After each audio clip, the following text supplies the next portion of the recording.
Next point on our list is the gates of the mind. The gates of the mind.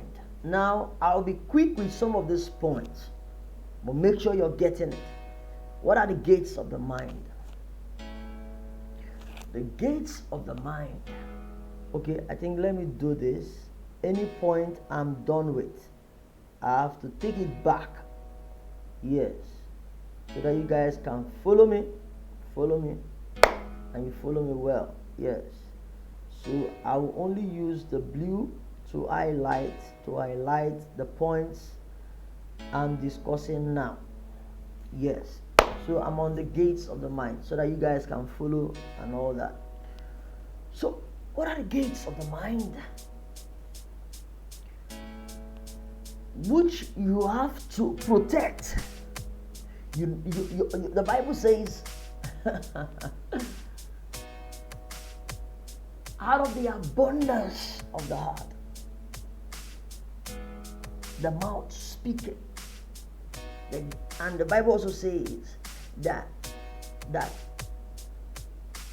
the Bible also says that guard your heart with all diligence, because out of it proceeds the issues of life. So your heart is a treasure. You have to guard it. You have to protect it. There are things that come to your mind. There are things that come to your memory card that you need to check. It's not everything you allow into you. Yes. There are several things that are bad stuff, corrupt stuff, filthy stuff, things that are not good for you. You allow it to get to you. Why? Because the gates of the mind are open. So what are the gates of the mind? Number one, the eyes. Look at your eyes. What are the things you're looking at?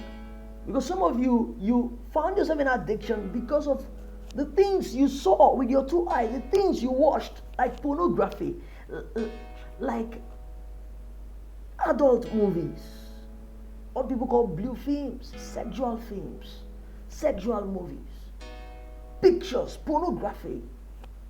These are the things you use your eyes to sit down and watch, and at the end of the day, they form pictures. Because whenever you look at things like that, anything that is sexual, anything that is immoral, anything that is filthy, whenever you look at it, those images, they remain with you. These are deep truths. Even when you're done looking at them, when you close those, when you stop those movies, close those pornographic magazines and all that, when you close those pictures, you begin to imagine those pictures. They remain in you. They form pictures in you. Why? Because they've gained entrance into your mind. So, what are we talking about? There are gates. What are those gates? You need to recognize the gates of the mind. Number one is the eye. Your eyes. Be careful with the things you look at. Number two, your ears. What are the things you listen to?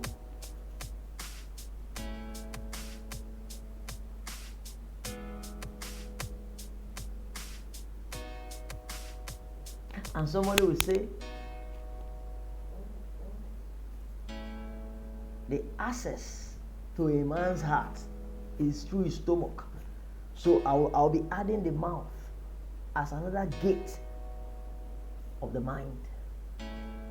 What are the things you take in? So the things you watch, the things you listen to, the things you eat, because there's a way you will eat. You will begin to walk according to the flesh. And that takes us to the number 5 point, which is very, very important. Walking according to the flesh. So I will be highlighting walking according to the flesh and walking according to the spirit. Yes, even the foods of the flesh and the foods of the spirit, I'll be highlighting all of them. Because they go together. So, when you look at some stuff that are worldly, that are immoral, when you listen to them, like music, you should be careful with the kind of messages you listen to, the kind of words you listen to, the kind of songs you listen to. Because if they are immoral, they will feed your flesh. So I call them the foods of the flesh. If they are spiritual, they will feed your spirit. That's why I call them the foods of the spirit. So if you want to feed your flesh, with the foods of the flesh, you listen to and you watch things that are immoral. So we need to get the root of the problem, because that is where we are right now. Addiction has a root cause, and this is where it starts. You've exposed yourself to things that are immoral, and that's why things that are not good for you, like somebody that smokes, somebody that takes cocaine. So those things, they pass through your mouth and they became an addiction. That's why I told you, these are the things that you allowed into your system, and at the end of the day, you're not addicted to it. You are addicted to those things. So when you feed yourself with things like that, you are walking according to the flesh. So somewhere along the line, as we move in this journey, you will see where you need to start feeding your spirit with the foods of the spirit. And you shut down anything that feeds your flesh, so that your spirit will be stronger than your flesh. At that point, you gain control. So why you're suffering from addiction is because you're suffering from addiction because your spirit is weak, your flesh is strengthened. You've been feeding your flesh, so that's why your flesh is a giant. Your flesh has grown so big that it has control over your spirit. It tells you what to do. So we move to the options of life. Okay? I don't intend to spend so much time on these points. So we move to the options of life. So what are the options of life?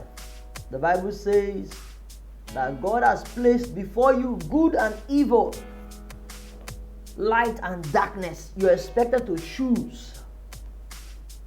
And don't forget, any choice you make, any decision you take, must have a consequence, be it good or evil. Those that choose, God has placed before you light and darkness, life and death. If you choose life, then you have life. If you choose death, you have death. So you have choices in this life. So the addiction you're going through right now is a consequence of one of the choices you made in life. And that's why at every point in life, there are options. And that's why I called it the options of life. You must realize that you have choices to make amongst the options of life. Life will present to you options.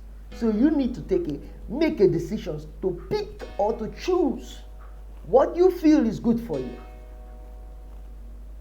So most times we choose because it's sweet. It's sweet because it's the strategy of the devil to destroy us. So most times we choose those things that are sweet.